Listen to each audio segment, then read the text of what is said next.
This channel does not promote any violent, harmful, or illegal activities. All content provided by this channel is meant for an educational purpose only. দলের শোকজের এবার জবাব দিলেন ভরতপুরের তৃণমূল বিধায়ক শোভনদেব চট্টোপাধ্যায়ের কাছে শোকজের জবাব দিলেন হুমায়ুন কবির।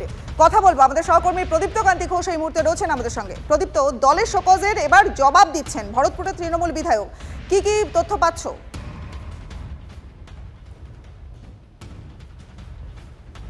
আর একবার আপনাদের জানিয়ে দিই, দলের শোকজের জবাব দিলেন এবার ভরতপুরের তৃণমূল বিধায়ক শোভনদেব চট্টোপাধ্যায়ের কাছে শোকজের জবাব দিলেন হুমায়ুন কবির। হুমায়ুন কবিরের বিতর্কিত মন্তব্য নিয়ে এর আগেও বেশ কিছু বিতর্ক তৈরি হয়েছে, বেশ কিছু তর্ক বিতর্ক হয়েছে, মুখ্যমন্ত্রীর ধমক খেয়েছেন তিনি, এবং এবার দলের শোকজ করা হয়েছিল তাকে, সেই শোকজের জবাব দিলেন ভরতপুরের তৃণমূল বিধায়ক শোভনদেব চট্টোপাধ্যায়ের কাছে শোকজের জবাব দিলেন হুমায়ুন কবির, ভরতপুরের তৃণমূল বিধায়ক।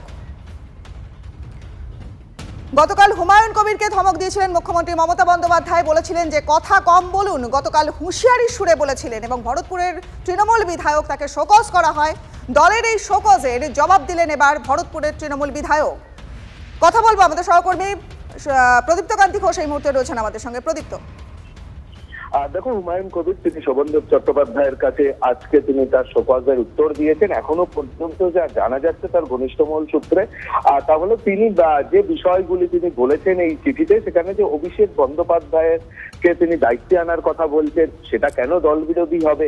আর তার পাশাপাশি তিনি বলেছেন যে মমতা বন্দ্যোপাধ্যায়ের দায়িত্ব কিছুটা কমালে, দায়িত্ব কমানোর কথা তিনি বলেননি, তিনি বরং বলেছেন যে তিনি যেহেতু একসঙ্গে অনেকগুলো বিষয় দেখেন, ফলে তার দায়িত্বে যদি সামান্য লাঘব হয় তাহলে সেক্ষেত্রেও কোনো অসুবিধা নেই, এবং এইগুলো কেন দল বিরোধী বিষয় হবে, তিনি দল বিরোধী কোনো কাজকর্ম করেননি এমনটাই তিনি চিঠিতে উল্লেখ করেছেন। এখনো পর্যন্ত তেমনটাই জানা যাচ্ছে, তবে এ নিয়ে আনুষ্ঠানিকভাবে হুমায়ুন কবিরের তরফ থেকে কোনো প্রতিক্রিয়া মেলেনি। আমরা গতকালই দেখেছিলাম যে মমতা বন্দ্যোপাধ্যায়ের সঙ্গে তিনি কথা বলেন, মমতা বন্দ্যোপাধ্যায় কালকেই তাকে নির্দেশ দিয়েছিলেন যে তাড়াতাড়ি শোকজের জবাব দিতে হবে, এবং এত কথা তিনি কেন বলছেন সেই প্রশ্ন মমতা বন্দ্যোপাধ্যায় তুলেছিলেন। তারপরেই দেখা গেল যে মমতা বন্দ্যোপাধ্যায়ের নির্দেশ মতো আজকে ভরতপুরের তৃণমূল বিধায়ক তিনি শোকজের উত্তর দিয়েছেন। আনুষ্ঠানিকভাবে তিনি এক্ষেত্রে কোনো প্রতিক্রিয়া দেন কিনা তার জন্য হয়তো আমাদের আরো আধ ঘন্টা 1 ঘন্টা অপেক্ষা করতে হবে, তারপর জানা যাবে যে তিনি ঠিক কি বলেছেন শোকজের জবাবে। কিন্তু তিনি এই প্রশ্ন তার ঘনিষ্ঠ মহল তুলছে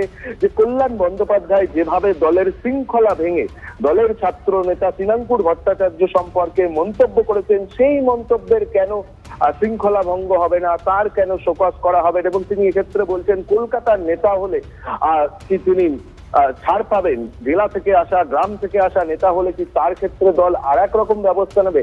এই কথা এখনো পর্যন্ত হুমায়ুন কবিরের ঘনিষ্ঠ মহল সূত্রে জানা যাচ্ছে, তবে শোভনদেব চট্টোপাধ্যায়ের কাছ থেকেও এই বিষয়ে কিছুক্ষণের মধ্যেই প্রতিক্রিয়া মিলবে বলে তৃণমূল সূত্রে খবর। একেবারে নজর রাখো প্রদীপ্ত, অনেক ধন্যবাদ তোমায়। আর এর আগে এই যে শোকজ করা হয়েছিল ভরতপুরের তৃণমূল বিধায়ককে, তিনি বলেছিলেন যে শোকজের জবাব দেবেন তিনি কি বলেছিলেন শুনুন একবার।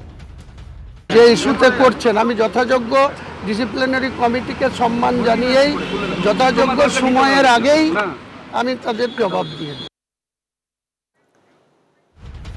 দলের শোকজের জবাব দিলেন এবার ভরতপুরের তৃণমূল বিধায়ক, তিনি কি বলেছিলেন শোনালাম, পাশাপাশি শোভনদেব চট্টোপাধ্যায়ের কাছে শোকজের জবাব দিলেন হুমায়ুন কবির। কথা বলবো, এই মুহূর্তে রয়েছেন আমাদের সঙ্গে বিজেপি নেতা সজল ঘোষ রয়েছেন। সজল বাবু, দেখুন, দলের শোকজের জবাব দেবেন তিনি বলেছিলেন, আর এবার সেই জবাবটা তিনি দিলেন ভরতপুরের তৃণমূল বিধায়ক শোভনদেব চট্টোপাধ্যায়ের কাছে শোকজের জবাবও দিলেন হুমায়ুন কবির, কি বলবেন?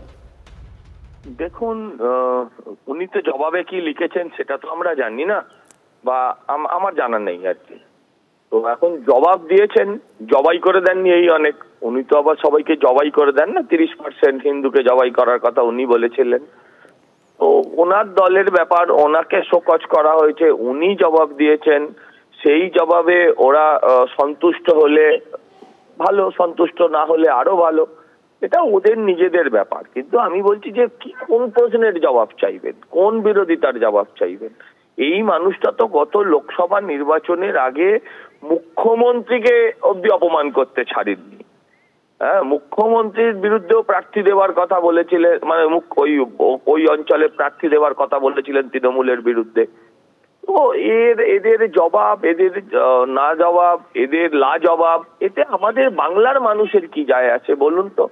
যদি বুঝতাম উনি অভয়া নিয়ে কথা বলেছেন, তার বিচারের তাড়াতাড়ি করার দাবি করেছেন, যারা প্রমাণ লোপাট করেছে তাদের শাস্তি দাবি করেছে, তাদের কথা হতো। অনেক ধন্যবাদ। কথা বললাম বিজেপি নেতা সজল ঘোষের সঙ্গে।